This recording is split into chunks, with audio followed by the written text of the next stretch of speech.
Assalomu alaykum hammaga. Bugun qanday qilib zapusklarda noldan kirib, oylik 5000 va 10000 dollar daromadgacha chiqish qadamlarini ko'rib chiqamiz. Bugun bu darsimizda siz aniq bilaman, eng kamida bitta bo'lsa ham foydali ma'lumot olasiz. Unda slaydga qarab darsni boshlaymiz. Xo'p, bugun nimalarni o'rganamiz? Birinchi o'rinda zapusk nimaligi va nimaga hamma zapusk qilyapti yoki zapuskka kiryapti, o'shani ko'rib chiqamiz. Umuman nol bo'lib turib, zapuskka kirmaslik kerakligini ko'rib chiqamiz. Ba'zilar nollarga ham, umuman zapusk sohasiga yaqin bo'lmaganlarga ham kurs sotish mumkin, lekin men buni tavsiya qilmayman. Zapuskka kirish uchun sizda qanday ko'nikmalar shakllanishi kerakligini va uni yo'llarini shakllantirish imkoniyatlarini ko'rib chiqamiz. Zapuskda to'g'ri ustoz topish yoki kurs topish qadamlarini ko'rib chiqamiz. O'zi ustoz topish, ustozni analiz qilish ham bu katta ilm hisoblanadi. Keyingisi zapuskda ilk daromad, ya'ni loyiha topib, uni daromadga aylantirish qadamlarini ko'ramiz va qanday qilib zapuskda har oy stabil yoki har doim oyiga 5000 dollar sof daromad qilish qadamlarini bugun siz bilan ko'rib chiqamiz. Kimlar uchun foydali bo'ladi dars? Birinchi o'rinda marketing mutaxassislari uchun foydali bo'ladi, prodyuserlar uchun foydali bo'ladi, ekspertlar uchun ham foydali bo'ladi deb o'ylayman va undan tashqari tadbirkorlarga ham foydali bo'ladi. Bundan tashqari endi nol bo'lib turib yoki zapuskda umuman tushunchasi bo'lmay turib, zapuskka qanchalik boshlasam bo'ladi yoki qanaqadir 2000-3000 dollarga kurs o'rganmoqchi bo'lib turganlarga ham foydali bo'ladi. Bu qanchalik to'g'ri qarorligini sizga bugun shuni ko'rsatib berishga harakat qilamiz. O'zi agar shu darsni oxirigacha o'tirsangiz, shu darsni oxirigacha ko'rsangiz YouTube'da sizga 5 soatlik seminarimning zapsini beraman. Bu pulga sotilgan, 5 soat atrofida bo'lgan va juda ham kuchli, juda ham chuqur bilimlar berib o'tilgan. Shuning uchun darsni oxirigacha ko'rib, seminar zapsini olish yo'lini o'rganib, o'sha darsni oling. Endi keyingisi, baribir gapirayotgan odam kim degan tushuncha bo'ladi. Men haqimda ozgina bo'lsa ham ma'lumot eshitishingiz kerak, ya'ni tanishtiruv qismi. Men kim? Fulfill kompaniyasi asoschisi, Rustuldo'z va Rizqimiz loyihalari asoschisi. Undan tashqari infobiznes va qurilish yo'nalishida umumiy onlayn ta'limda 5 yildan ortiq tajriba. Endi qurilishda ko'p bo'lmadi boshlaganimizga, deylik 7-8 oydan beri qurilishda zapusklar qilamiz, lekin onlayn ta'limda 2020-yildan beri doimiy sotuvlar qilib kelyapmiz. Endi zapuskda 3 yildan ortiq tajriba, ya'ni infobiznesda. Xo'p, qaysi ekspertlar bilan ishlaganmiz va ishlayapmiz? Zarina Ismoilovna rus tilida men o'ylayman O'zbekistondagi eng katta zapusklarni biz qilamiz va qilganmiz. Nasib bo'lsa bu loyihani yana ham o'stirish haqida harakatlar ketyapti. Keyingisi Komiljon Hamidjonov, IT programmistlik dasturlash yo'nalishidagi loyiha bo'lib turib, bular bilan ham 3 yildan beri davomli sherikchilik qilamiz va men o'ylayman programmistlik yo'nalishidagi eng katta zapusklarni O'zbekistonda qilib kelamiz. Keyingisi Samgin aka Qurbonov, ona tili, ya'ni milliy sertifikat yo'nalishida zapusklar qilib boramiz. Bundan tashqari kimlar bilan ishlaganmiz? Maftun Arabbayevna, Bekzod Amanov buxgalteriya yo'nalishida, Farhod Ruzmatov onlaynda savdo qilish, Azbek Habibullayev programmistlik yo'nalishida va yana bir qancha loyihalar bilan ishlaganmiz. Eng oxirgi natijalarimizdan biri bitta umumiy potok zapuskida 2 milliardga yaqin tushum. Bu men o'ylayman O'zbekiston bozori uchun yaxshi summa hisoblanadi. Qurilishda umumiy 30 million dollardan oshiq sotuvlar qilib berganmiz quruvchilarga. Xo'p, qurilishdagi loyihalar Jomi Residence, Do'mbrobod City, 66 Avenue, Onyx kabi loyihalar. Ya'ni bularda ham katta trafik olib kirib, bitta vebinarda o'zida uy olaman degan 46 mingga yaqin odamlarni olib kirib, masalan, qaysidirda 20 ming, qaysidirda 30 ming, 50 ming mana shunaqa zapusklar qilib boryapmiz va hozirgacha hamkorliklarni asosiy loyihalar bilan davom ettiramiz. Endi rekord vebinarlar bizda bir oyda 7 ta, balki ba'zida 8-9 tagacha bir oyda vebinarlar qilamiz. Bu nimani oqibati? Ko'pchilik aytadi, bitta vebinarda o'ziga juda katta prodyuserga og'irlik tushadi, stress bo'ladi va bu qiyin degan tushuncha. Lekin agar siz jamoani tizimlashtira olsangiz va jamoa qo'li bilan qilishni o'rgansangiz, sizda bunaqa katta stresslar, muammolar bo'lmaydi va oyiga istagancha, vaqtingiz yetgancha vebinarlar o'tkazishingiz mumkin bo'ladi. Xo'p, endi o'zi onlayn ta'lim nimalar berdi? Nima uchun men zapuskka kirishim kerak degan sizda tushuncha bo'lishi mumkin. Endi 7000 dan 10000 dollar atrofigacha kurslar o'qidik, doimiy o'qib kelamiz. Jamoamizning soni 70 dan oshdi. Zo'r networking, mana Result klub degan klubimiz bor. U yoqda ham eng kuchli zapuskchilar, marketologlar, mutaxassislar bilan bitta klubdamiz, doimiy yig'ilamiz. Undan tashqari 4-5 yil oldin bu sohaga kirib keldim va barcha bilimlarni noldan o'rganishni boshlaganmiz. Mana rasmini ko'rib turibsizlar. A nuqta, B nuqta deb ko'rsatishadi. Shunga o'xshash. Xo'p, endi hozir masalan doimiy sayohatlar, o'zim xohlagan mashina, uy bular hammasi etap-etap erishilgan. Shunaqa. Ko'rib turganingizdek, moliyaviy yaxshi erkinlikka chiqdik deb ayta olamiz. Endi esa asosiy mavzuga o'tamiz. Qanday qilib zapusklarda $5000 daromad qadamlari, ya'ni bu o'shani ko'rib chiqamiz. Buni ko'rish uchun men Miroga o'tib olaman, ya'ni umumiy sizlarga tushuntirishim kerak bo'lgan qismga. Mana bu mavzu. Zapuskda noldan kirib ilk 5000 umumiy daromadni topish va eng muhim joylardan biri va bu daromadni stabil har oyda ushlab qolish uchun qanaqa qadamlarni bosib o'tish kerakligini bugun tushuntirib o'taman. Ya'ni bu mavzuni yana ham chuqur o'rganmoqchi bo'lsangiz, siz shu darsni oxirigacha ko'rib, oxirida beriladigan seminar zapisini olishingiz kerak bo'ladi. Ya'ni hozir bir yarim soatlik dars bo'lsa, u 5 soat. O'zi tasavvur qilishingiz uchun juda muhim qismlardan biri. Endi birinchi qadam, agar siz agar siz zapusklarga kirib birinchi 5000 10 daromadingizni qilmoqchi bo'lsangiz, birinchi o'rinda hammasi sizga bog'liq. Nima uchun unaqa deyapman? Kelinglar undan oldin zapusk nimaligi va nimaga kirish kerakligini, nima uchun zapuskga ko'pchilik kirayotganini tushuntirib beraman. Zapusk bu birorta mahsulotga navbat yaratib sotish, ya'ni umuman olganda shov-shuv qilib sotish desak ham bo'ladi yoki juda ham ko'p kam miqdordagi mahsulotga ko'p navbat yaratish desak ham bo'ladi. Mana bitta misol tariqasida aytaman. Sizda tasavvur qiling, zapusklar qanaqa o'tyapti? Bitta webinar kanaliga 30 mingta odamni yig'adi va u 30 mingta odam, deylik rus tili bo'lsa, rus tili o'rganishga xohishi bor eng kamida rus tilini o'rganishni o'ylayapti va yoki o'rganmoqchi bo'lgan odamlar. Endi o'sha joydan zapusk orqali, bu instrument zapusk orqali bo'layotgani uchun, Varonka webinar orqali bo'layotgani uchun 30 mingta odamdan atiq 300 tasiga kurs sotiladi yoki 400 tasiga. Chunki hamma ham 30 mingta ham efirga kirmaydi, sotib olmaydi, fikri o'zgaradi, lekin sotuvlar katta bo'lishining sababi xohlayotgan odamlarni ham katta miqdorda yig'ish. Shuning uchun zapusk bu nima desa, navbat yaratib, ajiotaj hosil qilib sotish hisoblanadi. Masalan, iPhone ham har yili zapusk qiladi. Masalan, iPhone 18 chiqsa, qachon taqdimot bo'lishini hamma joyga e'lon qiladi, reklamalar beradi va YouTube'da qaysidir soat vaqtda iPhone'ni Apple kanalida, YouTube kanalida efir o'tkazadi. Millionlab odam efirda o'tiradi. Va o'sha joyda ajiotaj hosil bo'lib, sotuvlar ochiladi va efirlar o'tib, sotuvlar ochilgandan keyin iPhone rasmiy sotiladigan joylarda juda ham uzun navbatlar hosil bo'lib ketadi. Xuddi shuni bitta zapuskga misol desak bo'ladi. O'zi nima uchun zapuskga kirish kerak desa, asosiy sababi bu samara, ya'ni vaqt. Vaqtni qaysi ma'noda? Vaqtligi, misol uchun hammada 8 soat, 10 soat vaqt bor. Siz deylik oddiy usullar bilan, odatiy usullar bilan bir oyda 100 ta deylik kursingizni, mahsulotingizni sotayotgan bo'lsangiz, zapusk orqali siz o'sha ishlarni qilib, faqatgina instrument samarali bo'lgani hisobiga siz mingtalab sotishingiz mumkin. Farqi shunda. Shuning uchun samarali bo'lgani uchun hattoki qurilish kompaniyalari ham zapuskga o'tib ketyapti. Shu tomonlari bor. Endi keyingi qadam, ikkinchi qadamga o'tamiz. Ikkinchi qadam umuman nol bo'lib turib, zapuskga prodyuser sifatida kirmaslik. Bir kun menga ham telefon keldi, zapuskda o'qimoqchiman, sizda kursingiz bormi? Keyin sekin so'rashni boshladim. O'zi umumiy atrofdagi tajribangiz qanaqa? Masalan, mediadamisiz, sotuvdamisiz, marketingdan xabaringiz bormi yoki SMMchilik qilyapsizmi? Yoki biror bir biznesni boshqarib ichida yurib ko'rdingizmi? Nima qilib ko'rdingiz? Savdoda bo'ldingizmi desam, yo'q, men deylik sartarosh bo'lib ishlayman. Men zapuskga kirib 3 oyda ichida mashina olishim kerak deyapti-da. Ya'ni savol shunaqa. Oyiga bemalol 6000, 7000, 10000 dan topsam, demak men zapuskda 3 oyda mashina olar ekanman degan fikr bo'lyapti. Bu uchun men bor yig'gan pulimni u yoq bu yoqdan qarz ham olib turib, shu kursga sotib olaydi, o'sha 3 oydan keyin mashina olaydi. Ya'ni bunaqa fikrlash bilan zapuskga kirish kerak emas va bunaqa holatda ham kirish kerak emas. Ya'ni sartarosh bo'lib ishlayotgan bo'lsangiz, siz umuman Instagram, media, marketing, sotuv, dan bilimingiz va tajribangiz ko'nikmangiz hali nol bo'lsa tavsiya qilmayman. Deylik siz agar men sartaroshxonam bor, o'shani yuritib ko'rdim, sotuvlarini o'zim qilaman, mijozlar kutib olish, undan tashqari marketingga, targetga, videosigacha o'zim qilib yuruvdim. Endi zaps qilmoqchiman desangiz, unda tavsiya qilishim mumkin. Lekin siz sartarosh bo'lib ishlayapsiz yoki qaysidir sohada ishlayapsiz, balki ustoz bo'lib ishlayapsiz, bittada katta qimmat kursni sotib olishingizni tavsiya qilmayman.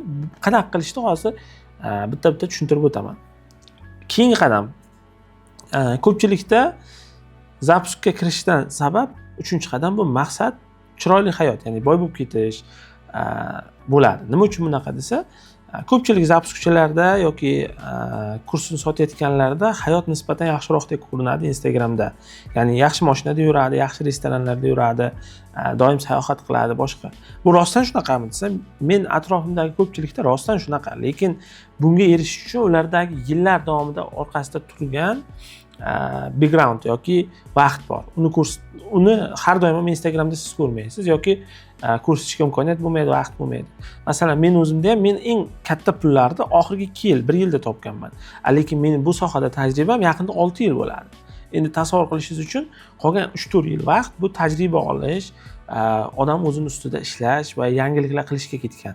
Lekin zapuskning yaxshi tarafi yoki onlayn ta'limning yaxshi tarafi, siz mana bu 3-4 yil vaqtda ham yomon daromad topmaysiz. Noto'g'ri qilayotgan taqdiringizda ham, qaysidir xatolar qilsangiz ham bemalol 1000, 2000, 3000 oyiga topishingiz mumkin. Lekin hozir shunaqa bo'lib qoldiki, agar siz to'g'ri ma'noda, to'g'ri bilimlar olib, to'g'ri o'rganib qilsangiz, 3-4 yil ham vaqt kerak bo'lmaydi. Noldan turib yaxshi sizni marketingda, mediada, sotuvda tajribangiz bo'lsa, o'sha 1 yil, yarim yil shu tajribani kuchaytirganingiz evaziga siz bemalol zapuskda kattaroq natijalar qila olasiz. Lekin umuman nol bo'lib turib, maqsad chiroyli hayot yoki yangi mashina sotib olish sifatida kirish kerak emas yoki 3000-4000 dollar sarflab kursga pul sarflash kerak emas. Endi keyingisi ikkinchi qadamga o'tamiz. Mana tushuna oldik. Biz hozir hammasi sizga bog'liq deyapmiz. Qaysi ma'noda? Bu nima ma'noni bildiradi desa, o'sha o'ylab ko'ring, bu hozir kirishim, hozir qilishim qanchalik muhim. Lekin mana shu joyga hammasi sizga bog'liq degani, siz hozir zapusk kursi sotib olmasangiz ham, lekin zapuskga qadam bosishingiz kerak. Eng kamida zapusk jamoaga ishga kirishingiz kerak. Zapusk yo'nalishiga o'tish kerak yoki media sohasiga kirish kerak yoki marketingdagi yoki SMMdagi qaysidir qismini o'rganish kerak va boshlash kerak, eng muhimi. Endi ikkinchi qadam, zapuskga kirib borish haqida gaplashamiz. Bu eng muhimi. Shu joyda ko'pchilik xato qilib, yillar davomida zapuskga kira olmaydi yoki kirib katta pullarni yo'qotadi. Nima uchun unaqa? Ko'pchilik zapuskga men boshlolmayapman, qila olmayapman yoki tiklanyapman degan fikrlar bor. Nima uchun unda odamda shunaqa fikr bo'ladi? Chunki u atrofda eshitgan kimlardirda zapusklar o'xshamaydi yoki muvaffaqiyatsiz bo'lgan. O'sha muvaffaqiyatsiz bo'lganlarning katta qismida bilim yetarli emas. Eng asosiy faktorlardan biri shu. Endi shu bilim yetarli emaslik muammosini hozir hal qilish qadamlarini ko'ramiz. Ya'ni yoki katta kirib katta pullarni yo'qotadi. Buni sababi nima desa, ya'ni yondashuv bittada boy bo'lib ketaman yoki bittada katta zapusk qilaman degan yondashuv bilan kirib, kattaroq pul tikib, o'sha bilim yetmasligi sababida yo'qotib qo'yadigan holatlar bo'ladi. O'zimga ham kelgan shogirdlarda bo'lgan, $10,000 zarar bilan kelgan. Zapuskda boshqa kursda o'qigan, $10,000 zarar kirib qolgan. Nimaga? $10,000 tikdi, hammasi yaxshi bo'lib ketadi degan fikrlash bilan boshlangan. Lekin deylik, tasavvur qiling, siz uy quryapsiz. Uy qurishni o'zi bilmaysiz yoki yaxshi bilmaysiz yoki tushunmaysiz. Siz bir 3 etajli uy qurmoqchisiz. Fundamentini noto'g'ri qurdingiz, g'ishtlarni noto'g'ri terib qo'ydingiz. Deylik, o'sha hamma qadamlarni noto'g'ri qilyapsiz. Oxirida sizda uy paydo bo'lmaydi-da. Uni sotmoqchi bo'lib qurayotgan bo'lsangiz ham hech kim sizga o'sha 3 etajli uyingizni $500,000 ga sotib olmaydi. Agar deylik yoriqlar paydo bo'lgan bo'lsa, uyingiz o'zi sifatsizligi bilinib turgan bo'lsa, xuddi zapusk ham hamma shunga o'xshagan narsa. Tajriba eng muhimi. Endi shuni qadamlarni bitta-bitta ko'ramiz. Birinchisi, men buni ko'p aytaman, bir rejani o'ldirish. Ko'pchilik zapusklarni qo'shimcha o'rganib olaman yoki qo'shimcha ishlab tursam oyiga 10,000 ishlayman deb o'ylaydi. Aslida bu qo'shimcha kasb emas, aslida bu juda ham katta, ko'p vaqt oladigan kasb hisoblanadi. Lekin to'g'ri, boshida qo'shimcha qilib kirib borsangiz bo'ladi, lekin katta masshtabga erishmoqchi bo'lsangiz, siz bu bilan yashashingiz kerak. Men ko'rayotgan kim zapuskning ichida bo'lsa, o'shaning ichida yashayotganlar katta natijalar qilyapti. Endi bu nima? Bir rejani o'ldirish desa, men o'zim ko'raman, deylik, targetolog, marketolog yoki videograf. Men deydi, o'sha targetolog bo'lib ishlab turaman va loyiha izlayman. men yoki shaxsiy brend loyihalar olib turaman va qolgan bo'sh vaqtimga loyiha zapuskga kiraman yoki zapuskda o'rganaman, zapuskda loyihalar topib bajaraman deydi. Lekin unda asosiy maqsad mana bu reja, ya'ni zapusk qilish emasda bir reja bo'lib ketadi. Ya'ni katta qismini o'sha shaxsiy brend loyihalar davom ettirishga, katta qismini target loyihalar qilishga, ya'ni katta asosiy fokusini o'sha doimiy daromad qilishga, o'sha daromadga qarab qolishga qaratgani sababli zapuskga katta fokus berilmaydi yoki zapuskga katta kuch bilan, bor kuchi bilan izlamaydi. Endi tasavvur qiling. 8 ta targetda loyihasi bor bo'lgan, kuniga 2 soat zo'rg'a vaqt ajrata oladigan odam bilan kuniga 8 soat vaqt ajrata oladigan zapuskga odamni katta farqi bor. Targetda $1000 daromad topib yurgan odam kuni o'tyapti, daromadi bor, hayot ketyapti. O'sha holatda unda yonish ichiga nisbatan yonish ham, harakat ham, kirish ham nisbatan kamroq bo'ladi. Chunki ikkilanish ko'p bo'laveradi. Qaysidir loyiha chiqsa, buni olmasamchi, qilmasamchi, yaxshi bo'lmasanchi degan fikrlar bo'lishi mumkin. Shuning uchun imkon qadar kiryapsizmi, eng kamida 50% vaqtingizni ajratib, eng kamida 30% vaqtingizni ajratib yoki eng kamida o'zingizga plan qo'yib kiring. Mayli vaqtingiz kamroqdir, lekin odam o'ziga o'zi deklaratsiya yozish degan tushuncha bor. Bu degani men 3 oyda ichida 3 ta zapusk o'tkazaman yoki 2 ta zapusk o'tkazaman, 2 oy zapusk o'tkazamanda, keyingi 1 oyda, oxirgi 1 oyda 2 ta zapusk o'tkazaman. Agar shularni qilmasam, deylik, misol uchun kimgadir mana bunaqa narsa sotib beraman yoki men buni ishni qilaman degan o'zingizga o'zingiz va'da berib deklaratsiya bilan ham qilishingiz mumkin. Lekin qilish kerak. Keyingisi tajriba yig'ish. Zapuskka noldan kirmoqchimisiz? Zapusk atrofidagi sohalar, sotuv menejerlik, media, marketing, targeting, shaxsiy brend, o'sha kabi deylik, savdo bo'lishi mumkin, tadbirkorlikda qanaqadir tajriba bo'lishi mumkin, boshqaruv bo'lishi mumkin, xodimlar bilan ishlash bo'lishi mumkin. Zamonaviy bizneslarda ishlash bo'lishi mumkin. Mana shularda ishlab ko'rish kerak. Shularda tajriba orttirish kerak. Sizda orqangizda yig'ilgan tajriba bo'lsa, sizda oson bo'ladi. Mana men o'zim ham aytayapman, oxirgi 2 yilda eng katta pulni topdim desa, men oxirgi 2 yilda zapuskga katta fokus qaratdim. Ungacha bo'lgan qismda kichkinagina masshtabda kurs sotib, 1 yil o'zim sotuvchilik qildim. Yarim yil marketingni kuchli fokus berdim. Yana 1,5 yil bunisiga vaqt sarfladim. Lekin men o'ylayman, hozirgi holatda meni tajribamda menda ustoz bo'lganda men tezroq erishardim. Menga to'g'riroq yo'nalish qilib berardi. Endi birinchisi shu, o'zingizga bo'ldi, men zapuskga kirmoqchiman, shu sohalarda ishlayman deb tajriba oshiring. 1 yil, 1,5 yil yoki yarim yil. Keyingisi hard va soft ko'nikmalar shakllantirish. Siz agar noldan kirayotgan bo'lsangiz, o'z qayerdadir ishlayapsiz, ishlashni boshladingiz yoki sotuv menejeri bo'libdir. Lekin shu joyda yana qo'shimcha fikr, sotuvni hamma o'rganish kerak. Shuning uchun ko'p sotuv menejerligi haqida gapiryapman. Va qo'shimcha siz ko'nikmalar shakllantirishingiz kerak. Kelishuvlar qilishdi, stressga, bosimga bardosh berishdi. Buni qanaqa shakllantirasiz? Hozir ishlab turgan ishingizda bosimni oshirib ko'ring. 3 ta loyihangiz bo'lsa 4 ta qilib ko'ring. Target olib bo'lsangiz, deylik. Keyingisi analitik fikrlashni rivojlantiring. O'tirib loyihalar haqida analitik fikrlang. Qaysi loyihalaringiz ketib qolayotgan bo'lsa, nima uchun ketib qoldi deb yoki yangi loyihalar kelmayotgan bo'lsa, menda nima yetmayapti deb o'ylashni, fikrlashni boshlang. Bir vaqtda 5 o'nlab vazifalar bajara oling. Bu juda ham muhim ko'nikmalardan biri hisoblanadi. Zapuskda chunki ko'p vazifalar qilasiz. Fokus bilan soatlab ishlay olish. Ko'pchilikda hozir eng katta muammolardan biri bu fokus. Agar siz fokusni jamlayotgan odam bo'lsangiz, katta qismingizni o'zingizda ishga yoki sohani o'rganishga bag'ishlasangiz, siz ancha tez o'tib ketasiz. Menda shunaqa savol bo'lgan. Biz bitta marketing kursida bitta bola bilan birga o'qiganimizda, 1 yil o'tgandan keyin o'zi men o'sha kursni tugatib, zapusklarga kirganman. 1 yil o'tgandan keyin ko'rishib qoldik. Mendan so'ragan savol, qanaqa 1 yilda sen shunchalik katta jamoa shakllantirib, shunaqa zapusklar qilishni boshlading va ya'ni moliyaviy holating ham o'zgarib ketdi degan. Menda asosiy qism bu fokus bo'lgan. Ya'ni soatlar faqat shu zapuskga vaqtimni bag'ishlaganman. Endi ularda qanaqa bo'lgan desa, tarqoqroq bo'lgan. Masalan, qachondir shaxsiy brend qilgan yoki boshqa ishni qilgan, ya'ni aniq bir sohani mutaxassisligi bo'lmagan. Keyingisi empatiya. Sotuv, marketing, targeting shu atrofdagilarni ham rivojlantirsangiz bo'ladi vaziyatga qarab, lekin hard ko'nikmalar, ya'ni mana bu targetni o'rganishingizdan ko'ra sizdagi soft ko'nikmalar juda muhim. O'sha soft shakllantirish haqida o'ylasangiz bo'ladi. Endi keyingisi mustaqil boshlash. Eng zo'r yo'llardan biri o'zi bu zapuskga kirishni mustaqil boshlash. Kichik loyiha va eng kichik masshtabda boshlash.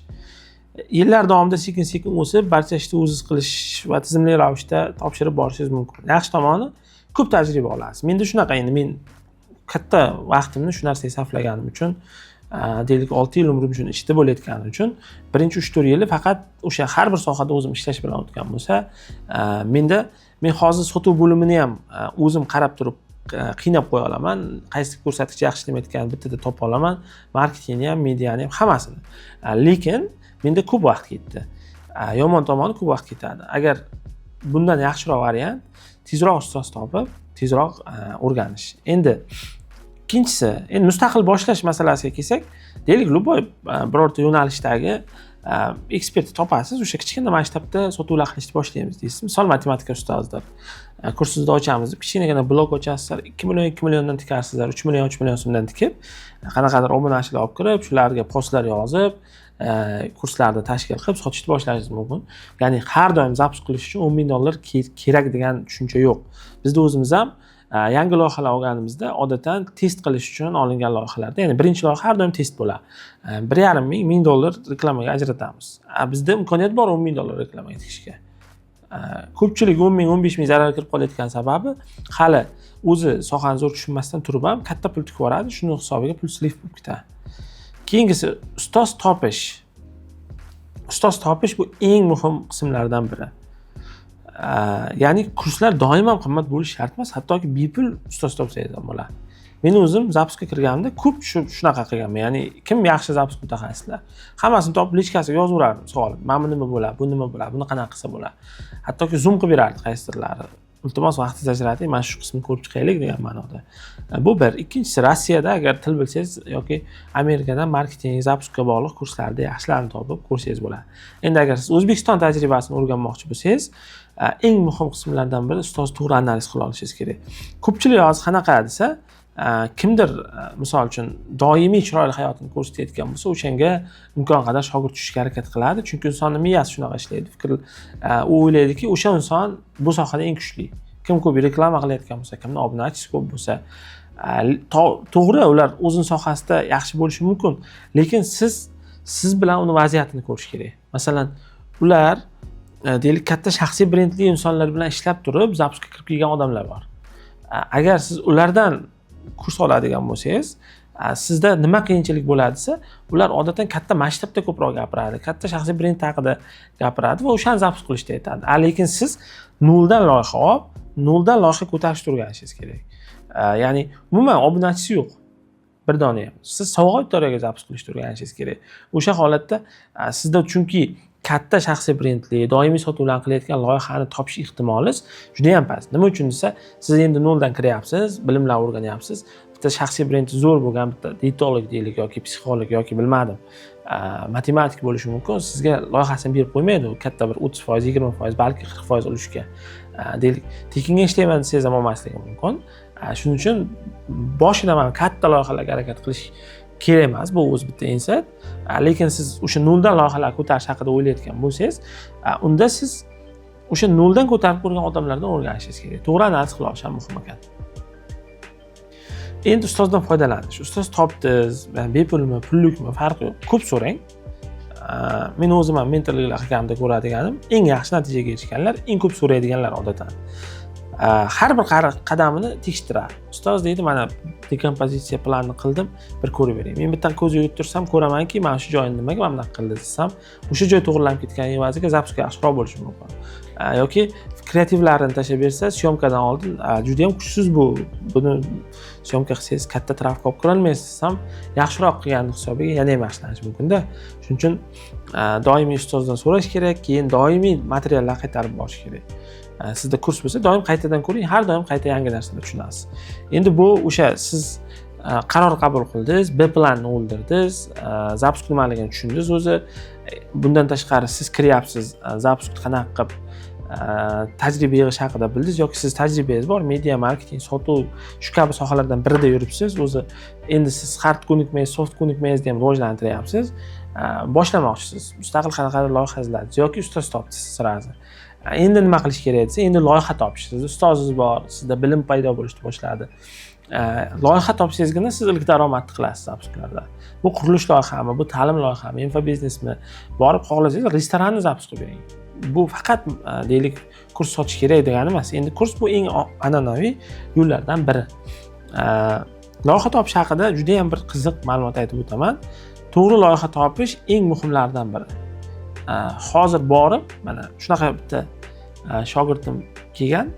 Boshqa joyda mentorlikda zapisk kurslarida o'qiganda ularga majburiyat qo'yilgan. Ya'ni bir haftaning ichida hamma loyiha topasizlar deyilgan va u yaxshi bo'lmasa ham bitta loyiha topib kelgan. Chunki majburiyat shu bo'lgan.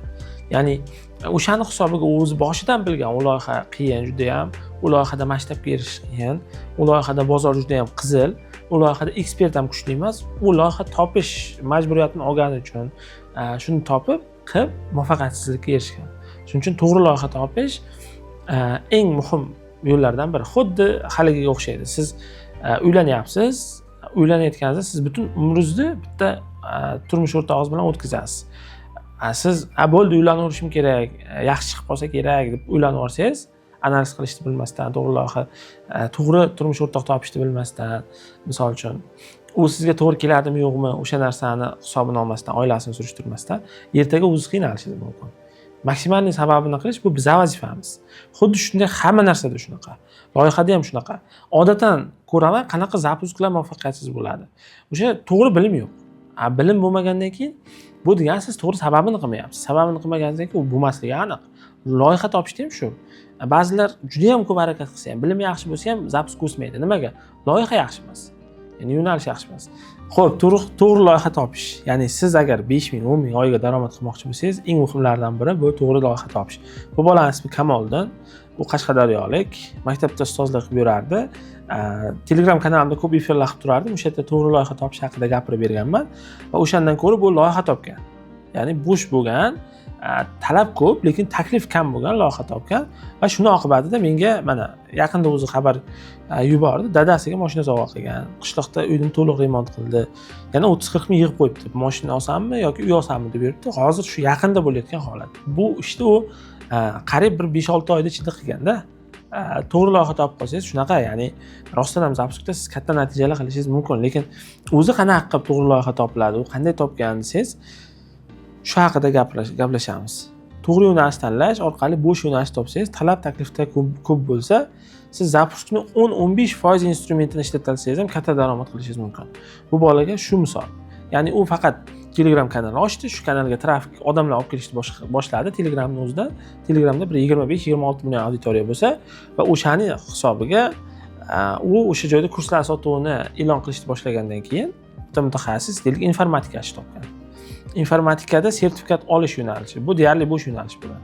Ustozga aytgan, ustoz onlayn kursni zapislarni yozib bering va mavzularini tuzib, o'shani menga ro'yxat qilib bering degan. Shu kursni u kanalga qo'yib sotishni boshlagan. Shuning orqasidan shu natijaga erishdi. Endi o'zi qaysi yo'nalishlar hozir nisbatan bo'shroq desa, mana bizda meni o'zim kuzatishim bo'yicha 2026-yilda siz 5-10 ming oyiga daromad qilishingizga yordam beradigan yo'nalishlardan biri bu YouTube yoki AI bo'lishi mumkin. Bunda faqat ekspert kuchli bo'lishi kerak. Marketplace'lar, sertifikatga talab oshgan, masalan, sifr, turk tili bo'lishi mumkin. Prezident maktablariga tayyorgarlik, milliy va xalqaro sertifikatlar, ona tili, matematika, kimyo, biologiya, ingliz tili, tarix, fizika.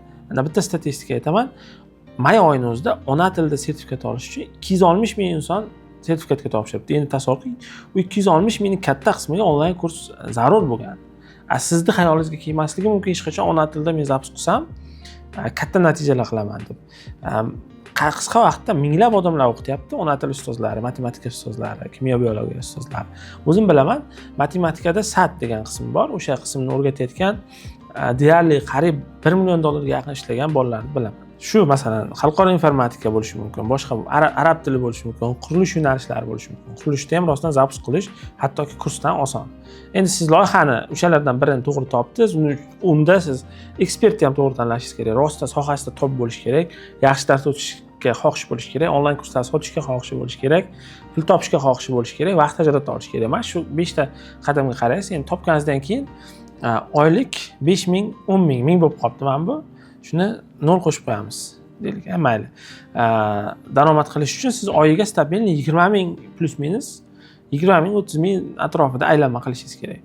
Buning uchun zapisk qadamlari bor. Deylik, $100 mahsulot sotsangiz, 300 ta sotishingiz kerak. Agar to'g'ri produkt sotsangiz, buni bemalol shu 20 ta qadam orqali qilishingiz mumkin. Birinchi qadam bu dekompozitsiya. Qanday qilaman, qachon qilaman, qancha tikaman, qaysi sanalarda o'tkazaman, qaysi sanalarda sotuvlar ochaman deb plan qilib olasiz. Har doim nimadir ish qilganda plan qilinadi. Masalan, uy qurayotgan bo'lsangiz ham shu uyni mana bu joyda qilaman, 5 ta xona qilaman, mana bu oshxona bo'ladi deb plan qilasiz. Xuddi shunaqa kurs sotsangiz ham, qurilish zapus qilsangiz ham plan qilishingiz kerak. Oddiy Google Docsda ham yozib bo'lsa ham o'sha planni qilsangiz bo'ladi. Keyingisi Castiv bu deylik mijozlarni siz o'rganishingiz kerak. Ular nima xohlayapti, nima og'riqlari bor, nima muammolari bor, nima e'tirozlari bor, o'sha deylik qaysi yo'nalish, matematika bo'lsa, matematikada SAT sertifikatini olish uchun nima qo'rquvlari bor, hammasini o'rganib, siz ularga mos, ular xohlayotgan, ular eshitsa, meni aytyapti deydigan takliflar berishni boshlaysiz. Va nima reklama qilsangiz, bu Castivdan kelib chiqib insonlarni jalb qiladi. Qanaqa gap gapirsangiz, bu jalb qiladi.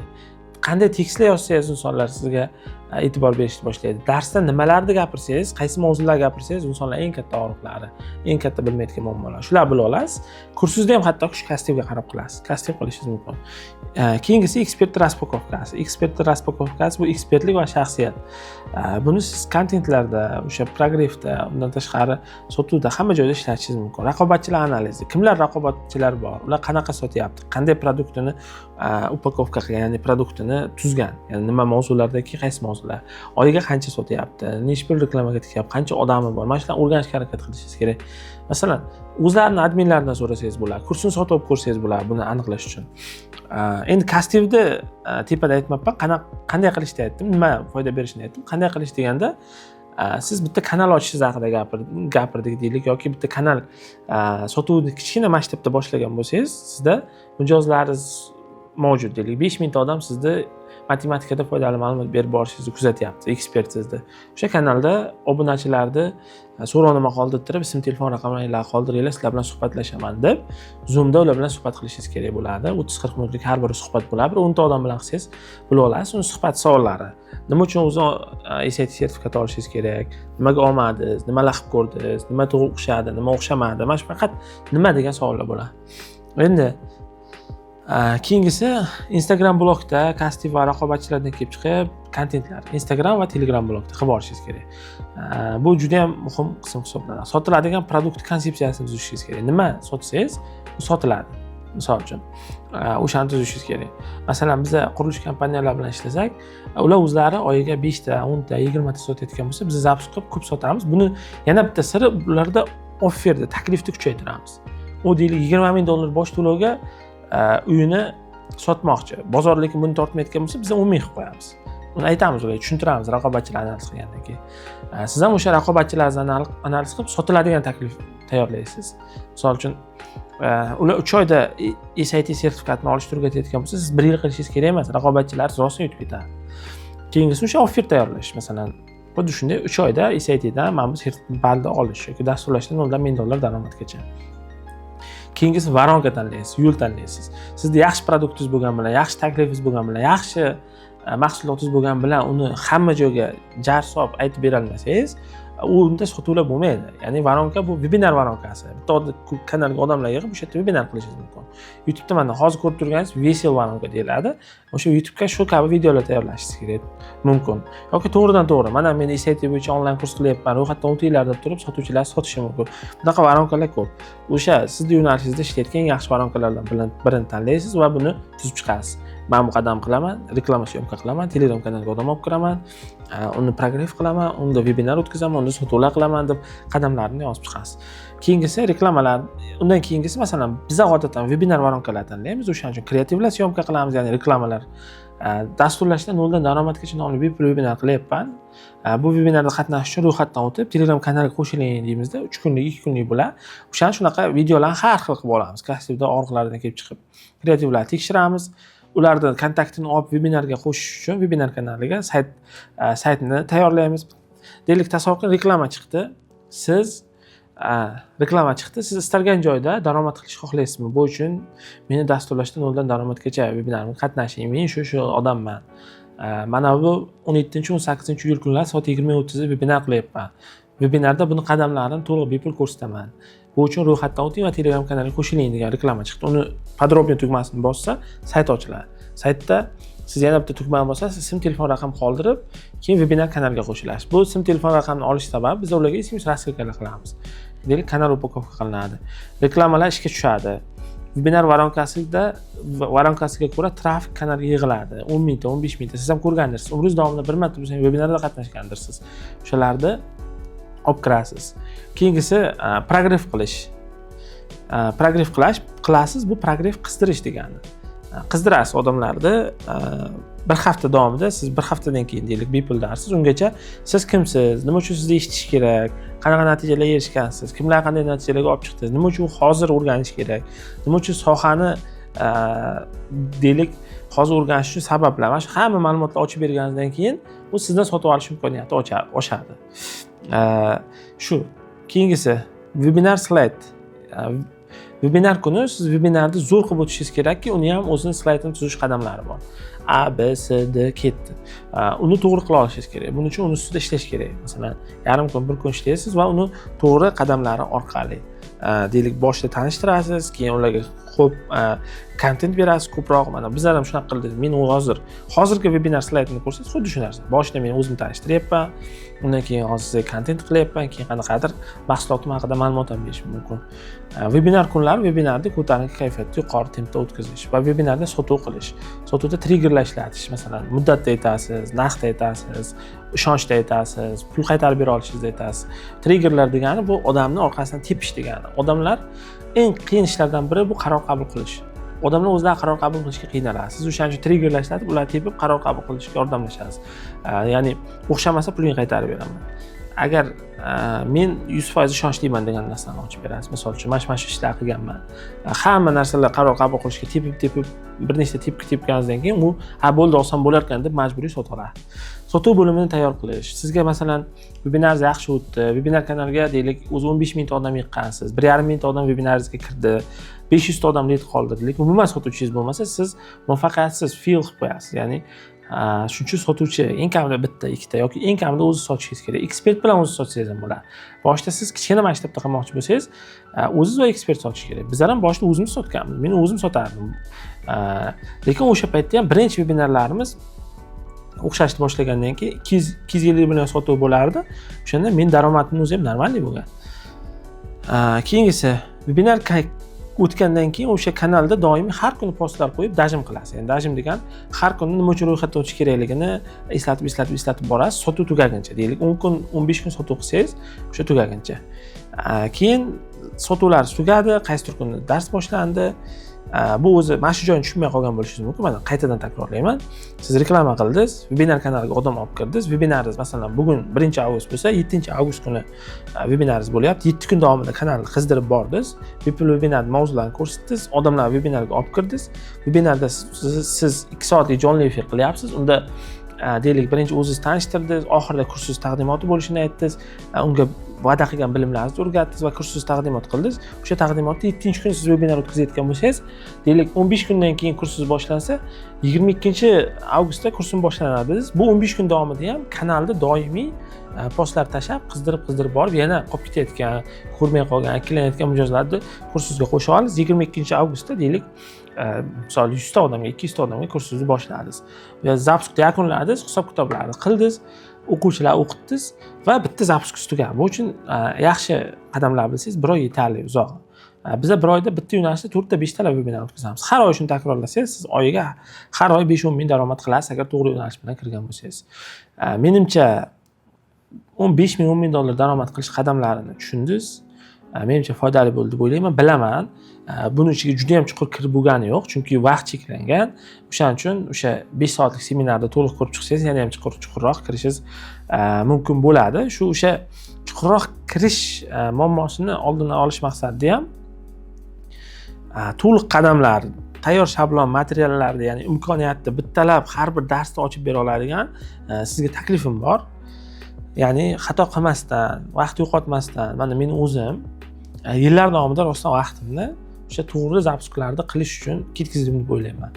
Nima uchun desa, men o'zim o'rganaman degan yoki kurslarda o'sha paytda topilmaganligim yaxshi kursda yoki qisqa muddatda kichkina qismlarni o'rganganim sababli shunaqa vaqt ketdi deb o'ylayman. Lekin siz zapusklarga kirib katta sotuvlar qilishdi, xato qilmasdan ustoz nazoratida har bir dars detalni ochib bergan. Masalan, men hozir webinarni mana bunaqa o'tkazasiz deyapman. O'sha darsni o'zi 3-4 soat bo'ladi. Shunaqa darslarda har bir dars 3-4 soat bo'ladigan. Meni dasturim bor, bu tizimli zapusklar 4 unum. Shu paytgacha 3 tasini o'tkazdik. Endi shuni tez tanishtirib o'tib ketaman qisqa. 3 oy davom etadi. 2 oy asosiy darslar bo'ladi. 19 ta modul bo'ladi. Har bir dars 3-4 soat, ba'zida 5-6 soatga cho'zilib ketadi.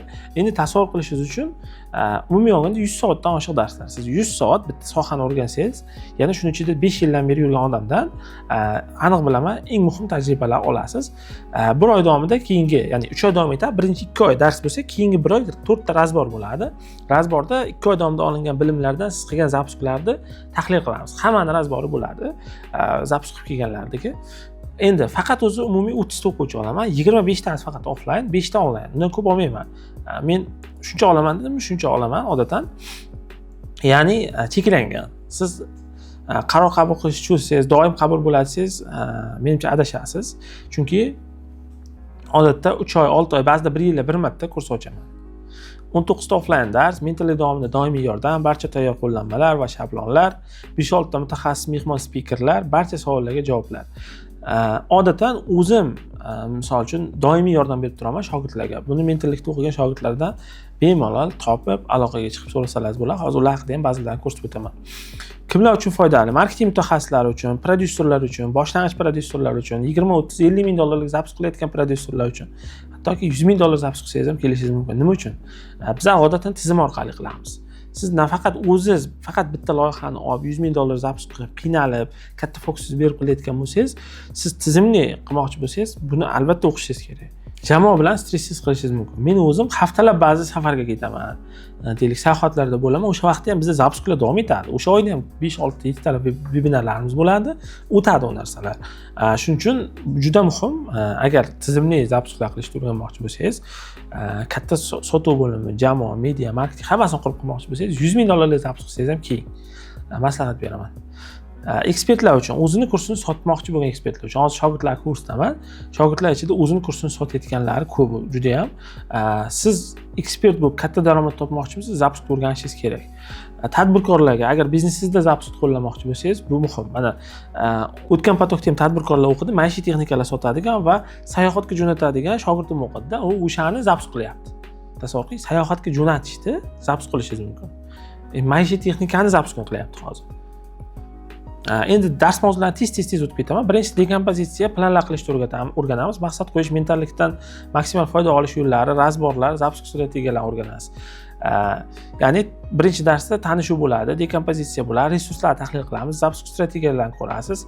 Kerak bo'ladigan sizda qanaqa ko'nikma, bilimlar kerak bo'ladi va uni qanday shakllantirishni ko'ramiz va harakatlanish eslatasiz. Ikkinchisi analiz, jobs to be done va kastiv. Shuni o'zi bir 3-4 soat kamida dars bo'ladi. Bu savolni qisqa aytib o'tib ketdim.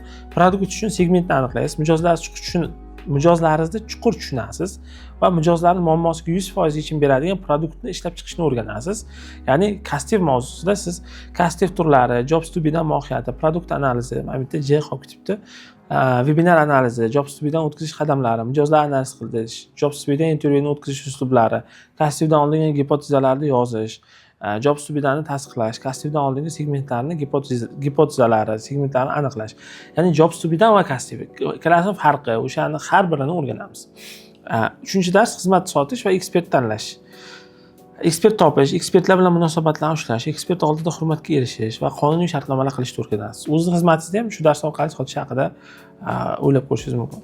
Qanday ekspertlar olish mumkin? Ekspert olishdagi 4 ta ustun, ekspertlar topish, ekspert topish varonkalari, ekspert bilan kelishuv shartlari, shartnoma namunalari, ekspert qadriyatlarini tekshirish, ekspert bilan o'rtadagi chegarani ushlash, ekspert va prodyuser o'rtasidagi ishlash vazifalar ro'yxati, shablonlari, hammasi chek-list ko'rinishida beriladi. Ekspert bilan kelishuv shartlari, ulushdorlik, sherikchilikdagi turli xil kelishuv uslublari, ekspert va prodyuser o'rtasidagi kelishmovchilik va nizolarni qanday yechish, ekspert bilan ishlashdagi xavflargacha ko'rib chiqamiz. 4-dars ekspertni chuqur tushunish, ekspertiz bilan sotiladigan kurs produkt ustida ishlash, ekspertiza pozitsiyasini aniqlashni bilib olasiz. 4-darsda ekspertdagi bor produkt bo'yicha, ya'ni birorta mutaxassis olasiz. Hali u produkt tuzmagan yoki bor produktni kuchaytirmoqchi.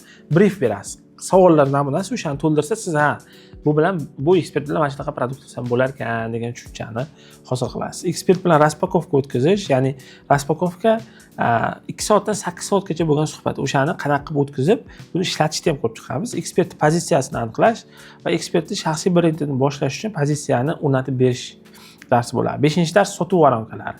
O'sha boya sal oldin aytdim, varonkalar, webinar, vesel, boshqa. Shuni juda ham chuqur tarzda 3-4 soat ichida ko'rasiz.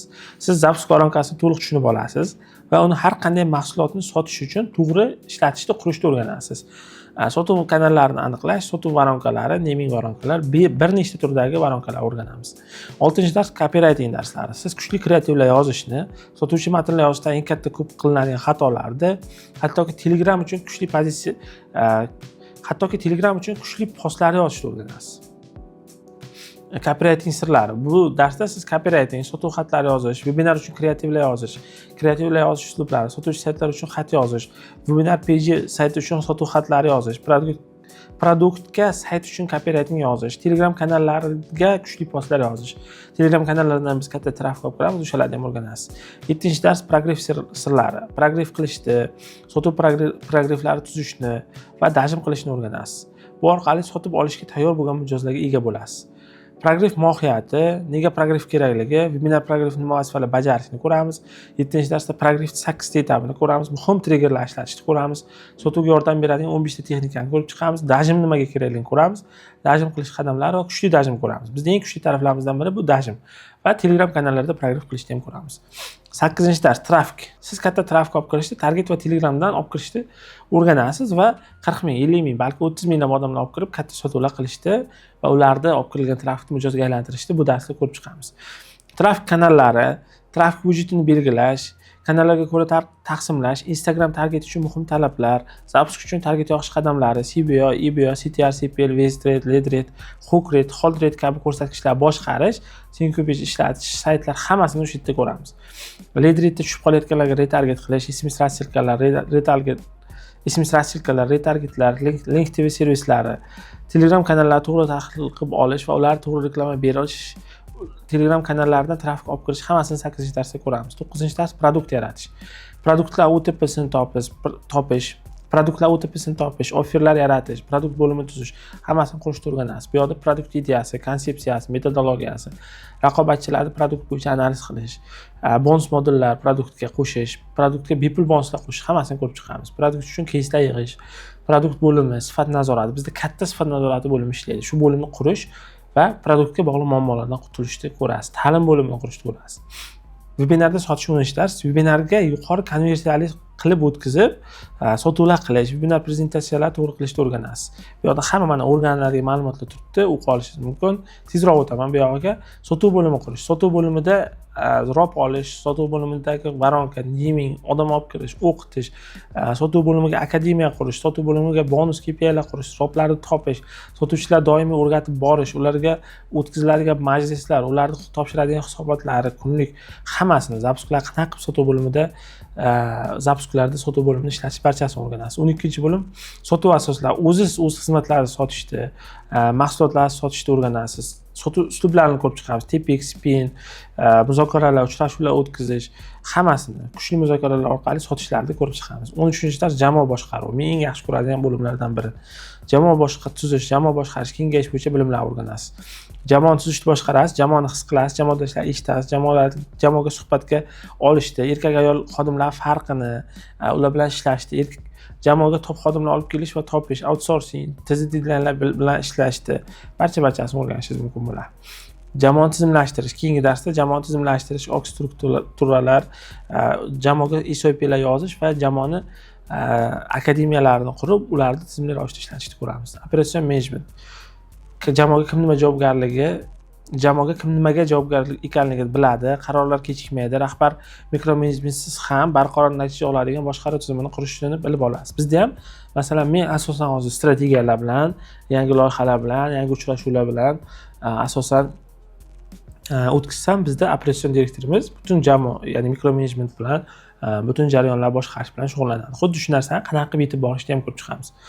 Operatsion menejmentda toplarni, rollari, delegatsiya, lavozim pasporti, vazifalar, natijalar, xodim rivojlantirish hammasini ko'ramiz. Liderlik, keyingi jamoada feedbacklar eshitish, menejerlar o'stirish, vazifalar berish, yakka bir kishilik majlislar o'tkazish, liderlikdagi hamma ma'lumotlarni skrinshot qo'ysangiz bo'ladi, olishimiz mumkin. Keyingi 17-darsda mehmon spikerlar, ammo seriyada ishlash, sezonda sotish, pul sarflamasdan zapus qilish, shaxsiy brend va kontent marketing bo'yicha metodologiya, HR bo'yicha mehmon spiker, ichki tayyorgarlik.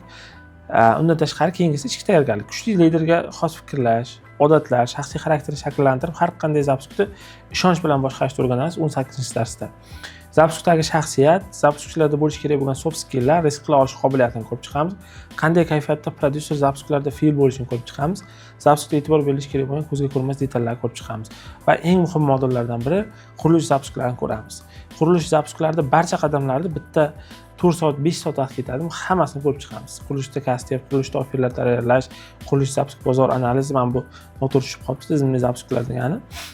Pergovorlar o'tkazish, barchasini ko'rib chiqamiz. Qurilishda kreativlik, trafik, progress, call center, qurilishda sotuv bo'limi, hattoki quruvchilardan qanaqa pul olishgacha o'rgatamiz. Start 17-avgust, mentorlik 17-avgustda nasib qilsa boshlanadi. Onlayn ta'lim va qurilishda rekord zapuslar qilishimga yordam bergan barcha instrumentlarni hech qaysini yashirmasdan o'rgatishga va'da beraman. Mana bu shu mentorlikdan lavhalar ko'rishingiz mumkin.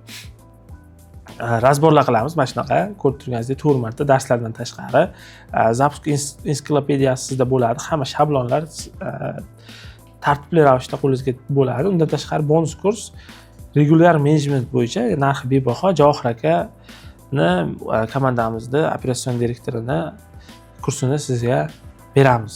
Agar regular menejment darslarida menejment nima, rahbar uchun muhim bo'lgan instrumentlar, ya'ni umuman olganda operatsion menejment bo'yicha barcha bilimlarni olishingiz mumkin bo'ladi. Ya'ni bu faqat menda o'xshagan, ya'ni shuncha modullarni aytdim, shularni o'rgataman dedim, qanaqa bonuslarim qachon berilishinigacha, qachon boshlanishigacha tushuntirdim. Bu bilimlar o'rgansam faqat sizda o'xshagan bo'lsa, bizda qanaqa bo'ladi desangiz, ba'zi bir shogirdlarimni ko'rsatib o'tdim. Mana oxirgi mentorligimda 3-patok yaqinda tugadi. Ulardagilarni ko'rsatishga ham ulgurmadim, chunki juda ham cho'zilib ketadi bo'lam. Mentorlik 2.0dagi ba'zi bir shogirdlarni ko'rsataman. Oybek Bozorov kelganda A nuqtasi $10,000 bo'lgan. Bu nuqta hozir $100,000 stabil oylik zapusklar. Tasavvur qiling, oyiga 100,000.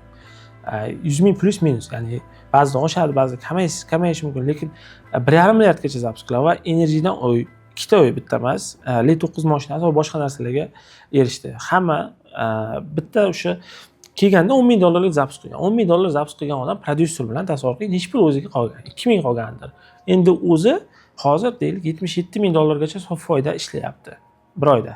Bu Sevinchxon Muxlis opa deb adashib ketibdi. A.33,000, B.50,000 Bundan oldin mentorliklarda o'qigan, oldin oylik daromadim 2,000 edi, ya'ni zapusk ko'p bo'lmagan, doimiy qilmagan. O'shaning hisobiga masalan qaysidir oy 10,000 olgani bilan 3-4 oyga bo'linib ketganda 2-3,000 chiqqan. Hozir 7,000 stabil daromadga chiqqan, shahar markazidan ofis, ota-onasini umraga jo'natgan Sevinchxon. Endi keyingisi Muxlis opa, Dona Alixonova loyihasi. Kelganda zapusklari kichik bo'lgan, kelgandan keyin $100,000 zapusk. To'xtovsiz serial zapusklar, katta ofis, katta jamoa. Bir vaqt o'zida bir kunda borib ekspertlik klassiga BYD mashina. Zuhriddin Xolmatov va Islom Rahimovich ikkalasi bitta jamoa, 4 ta sotuvchi 30-40 million aylanma bo'lgan kelganda. Hozir 50,000 plus minus aylanma. $10,000gacha daromad oyiga. Mahliyo Ahmadova 400-500 daromad, $100,000 zapuskda yordamchi prodyuser. Anvar Rahmatullayev target mutaxassis bo'lgan, biologiya bo'yicha $20,000 zapusk. Akromjon Ismoilov infobiznesda zapusk qilmagan edi. Xususiy universiteti sotuvini 1.7 barobargacha o'stirib, turk tilidan $10,000 zapusk, soch bo'yash bo'yicha tasavvur qilyapsizmi? Soch bo'yashda $400 tikib, $100 millionlik zapusk. Bu ham bir bitta zo'r yo'l. Ya'ni kichik pul tikasiz, oyiga har bir loyihadan 50-60 million daromad. Behruz G'oziyev agrotexnikada 800 millionlik sotuv. Hozir mana o'sha kuni Behruz bilan gaplashdim, 55 milliongacha oylik daromad qilyapman. Oldin ingliz tili ustozida. Umuman, ya'ni marketingda juda katta tushuncha bo'lmagan. Ya'ni media marketingni Instagramda yaxshi tushungan bilan. Ne'mat Usmonov 433 millionlik sotuv, ya'ni onlayn o'qigan. Onlayn o'qib ham shunaqa natijaga erishsa bo'ladi. Muhammad Rizo Qayumov 500 milliongacha aylanma. Keyincha bular Registon onlayn degan loyihada ishlagan. Biznes egasini 200 millionga yaqin pulini boshini yeganman, bilmaganim uchun dedi. Men mentorlikni 3-6 oyda bir marta o'tkazaman. O'tgan yili bitta patok ochdim. Undan keyin deyarli 8-9 oy o'tib keyingi mentorlikni ochgandim. Mana sizda hozir imkoniyat bor. Shu mentorlikka, ya'ni diagnostikaga yozilib, shu mentorlikka diagnostikaga yozilib qiziqib ko'rish, ma'lumotlar bilan tanishish. Chunki balki 6 oydan keyin, balki 1 yildan keyin ochib qolish ehtimoli bo'ladi. Hozir bu darsni yozayotgan paytimda mentorlik qabuli ochilmagan. Sizda oldindan ro'yxatdan o'tish mumkin. Buning uchun joy mantiqli qilsangiz, hozir eng arzon narxda va eng katta bonuslar bilan ega bo'la olasiz. Buning uchun o'sha YouTube'dagi videoning pastida sizda forma bo'ladi, o'shani to'ldirib ro'yxatdan o'tsangiz sizga aloqaga chiqamiz, gaplashamiz va eng arzon narxlarda agar siz va biz mentorlikka bir-birimizga to'g'ri kelsak, ro'yxatdan o'tishingiz mumkin bo'ladi. Lekin bitta narsani tushuning, men umumiy 30 kishi olsam, 25 kishi offlayn o'qisa, 5 kishi onlayn o'qisa, hozir 50 kishidan ortiq odam mentorlikni kutyapti. Mana sizga o'sha narsani hozir mana bu yerda ko'rsatib berishim mumkin. Mentorlik 4.0 mana 57 kishi ekan. 57 kishi mentorlikni kutyapti. Bu yoqda toplar ham bor. Shular ba'zilarini aytib ko'rsatib o'tib ketaman. Muslim aka marketingda katta natijalar qiladi. Umid aka Qiromboyev saytlar bo'yicha ya'ni zapuskda ham katta yaxshi natijalar qilgan. Timurbek aka idotizmda yaxshi lavozimda ishlaydi. Shahlo Nizomov Progrifda yaxshi natijalari bor. Shohjahon aka YouTube bo'yicha mutaxassis. Xolmatov bu oldingi mentorligimga qo'shilgan shogird, mana qayta o'qimoqchi. Sardor aka bularda katta matematika bo'yicha brend bor. Xuddi shunaqa Ulug'bek aka bular sotuv bo'yicha va zapusk katta loyihada zapuskda direktor sifatida ishlab, yana mentorlikka qo'shilgan. Kamoliddin To'rayev o'tgan mentorligimni o'qigan shogirdim. Shunaqa insonlar ko'p. Endi hammasini sanab o'tirmaymiz, lekin sizda hali bularni kutish guruhiga qo'shganmiz. Siz ham ro'yxatdan o'ting, kutish guruhiga qo'shamiz, diagnostikalar qilamiz va sizda eng arzon narxda band qilish imkoniyati bo'ladi. Bular endi kutish guruhida bo'lishi mumkin, lekin birinchi band qilganlarga qabul qilinadi. O'sha 25-30 kishi to'lganda men boshqa odam olmayman. Shuning uchun ro'yxatdan o'ting, dars foydali bo'lgan bo'lsa, izohlarda yozing, kamchiliklar bo'lsa ham yozing, ko'rib chiqamiz. Hammaga rahmat.